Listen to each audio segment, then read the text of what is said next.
Most people learn calisthenics by copying reps and what they see on the internet, but no one's teaching them what to actually think about. In this video, I'm breaking down a few key calisthenics fundamentals: pull-ups, push-ups, pike push-ups, and rows, and the exact cues that make them strong, safe, and effective. The first movement that I want to go over are push-ups. And before we go even deeper onto the technique side of things, I'm just going to point out some common errors that I do see happen on the gym floor a lot, starting with the forward neck movement. So that's going to look like this. Usually we see people in their push-ups push their neck forward or their head forward like this as a way to kind of cut the range short, because if our head reaches the floor first, then it means the rep is over and we get to push back up. But when we do that, we actually don't give ourselves the chance to go into the full range of motion where our pec is actually in a stretched position. So this is why I recommend filming yourself, because you want to check if this is you. If you're coming forward and you're pushing your head forward or your head forward like this to kind of cut the range, because then you're just missing out on some really beneficial gains where we can really train the chest in a lengthened and stretched position, which is super important if you do want to progress in your calisthenics. Say you want to move on to things like depth set push-ups or ring dips, or even down the track you want to do like a pelican or something like that. So it's always good to train that full range of motion and to make sure that you're not cheating yourself out of that range. Another way that people like to cut the range short is by rounding their shoulders. So that looks something like this. When they come forward into their push-up, the shoulders round.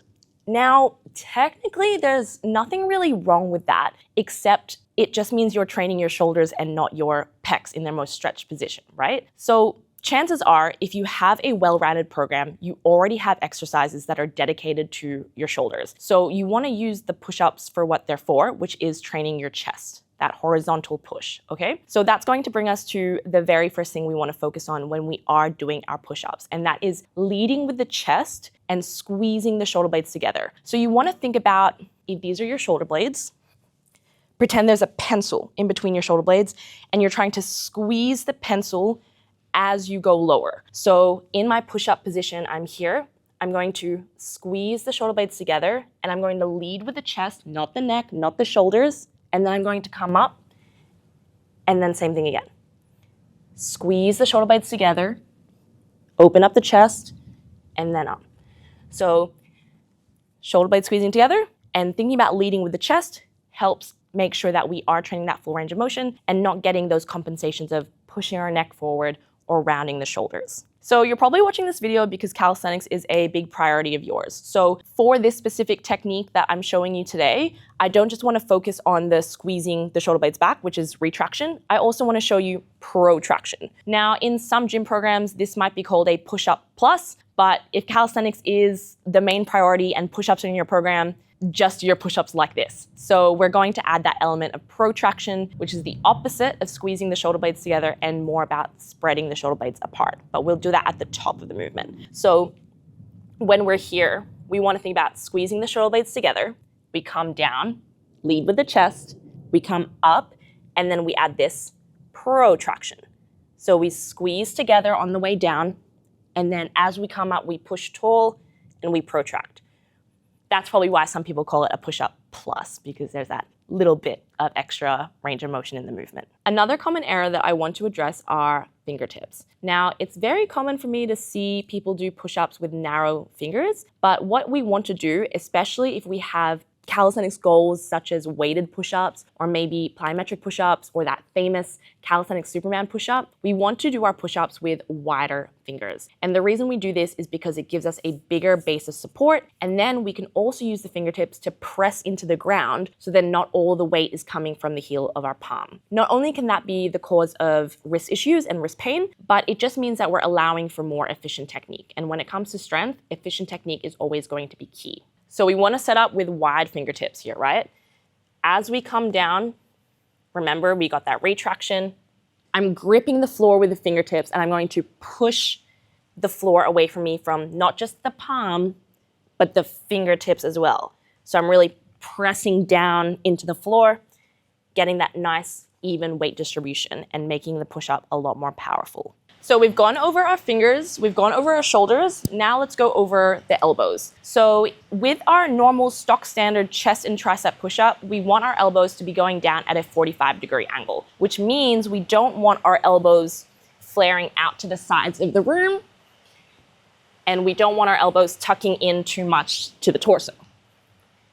That second one is totally fine. That's a very tricep dominant push-up. It is a great exercise, but for today, we're just talking about that normal conventional push-up where we do still want the chest involved. So what you want to think about is spreading a towel underneath your hands. So in order to get that 45-degree angle, 2 cues that might help you. The first one is spreading a towel apart with our hands. Or if that one doesn't really resonate, something else you can think about is screwing the hands outwards. Now, when I say this, we still want to start with the fingertips forward.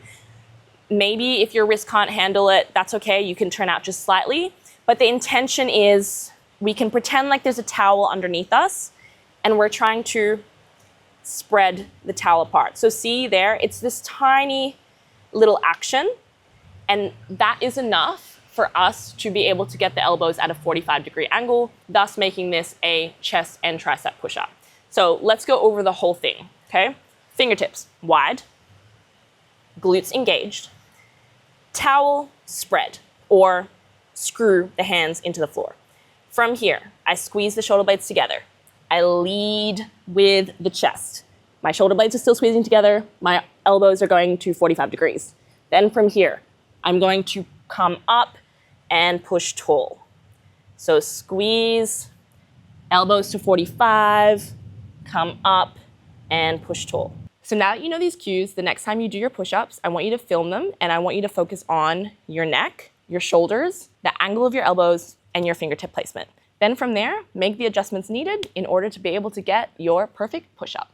Next, we're going to go over what I think is most people's gateway calisthenics movement, which is pull-ups. Speaking of gateway calisthenics movements, I'd actually love to know what yours is, so let me know in the comments if it is pull-ups or if it's something else. I think for me, it was actually handstands, so would love to know what yours is. Now, before we get into the upper body side of things, I just really quickly want to address the lower body. Having your glutes engaged in your pull-up is a really important habit to have, especially if down the track you have goals of wanting to do weighted pull-ups, whether it's for street lifting and you want a big 1RM, or you just want to build your pulling volume and do sets of weighted pull-ups, or if you want to do a muscle up down the track because your glutes are also involved in that movement. So the first thing we think about once we get onto the bar, we're going to jump up, we're going to squeeze the feet together, the glutes are engaged, and my quads are flexed. Now, for some reason, when I am doing just body weight, I like to point the toes. It helps me get more tension throughout the entirety of my body. But when I'm doing a weighted pull-up, like in street lifting, I'll usually go for a bit of a flex,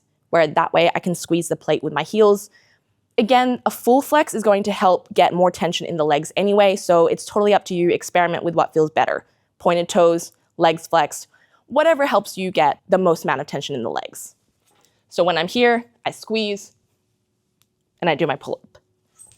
Engage your legs. We've just had to put some chalk on. This isn't an official cue, but chalk does always help. Now we've spoken about the glutes. Let's go to the head.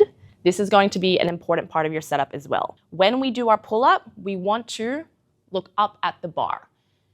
One, this puts our upper back into a more open position, which is what we want. So then that way we can help keep our shoulders externally rotated throughout our pull-up. Also what we want, because then this way we can engage our back more, which is definitely important for pull-ups. And two, our body tends to follow the eyes. So if we're looking up, we're more likely to pull vertically and not away from the bar. That's not a bad thing, pulling away from the bar. You have those Geronda pull-ups, but for an efficient pull-up and a strong pull-up, we do like a bit of a vertical pull. So we jump up to the bar. What we practiced earlier, the glutes are on, the quads are flexed. From here, I'm going to look up. And then from there, as I look up, I'm able to keep shoulders open in my pull-up. So we've done the glutes, we've done the head, now let's move on to the shoulders. Now we always want to initiate our pull-up by depressing the shoulders down as much as we can. And as I pull up, I want to keep thinking about the shoulders depressing even more, all the way to the top. So that's going to look like this. When I'm here, glutes, head, and then from here, I'm going to pull the shoulders down, okay? So I'm here, I'm going to pull the shoulders down, and I'm going to keep pulling them down as I do my pull up. That active shoulder depression is going to be super important for a lot of advanced calisthenics movements, from heavy weighted pull-ups to your muscle up to your front lever even. So if you can do your pull-ups, your basic bodyweight pull-ups with full shoulder depression, and to have your sets looking super clean with the shoulders down away from the ears, so not shrugging up like this is going to set you up for a very strong back to have for those advanced calisthenics movements down the track. Okay, so glutes, eyes, shoulders. Let's focus on the top half of the pull-up, the elbows. So I really like this cue of elbows going into the torso versus behind, because then that means as we come up, we're able to keep the shoulders externally rotated, which means we are able to really target our upper back in that shortened, contracted position, which means we are continuing to get the full range of motion of our back, which then means our back is getting stronger, which is perfect for calisthenics. So when we're doing our movement, we jump up to the bar, and then from here, again, eyes up, glutes on. I'm going to depress the shoulders down. As I pull up, I'm pulling the elbows into the upper body and then back down. So we don't want to think about this where they go behind us. If your elbows are going behind you, chances are you've stopped the shoulders depressing, which means you don't get that chance to train the end range of motion. So focusing on the elbows is going to allow us to keep depressing the shoulders as well. Both of these cues are what's going to help us keep the shoulders in external rotation. So let's go over all of that together.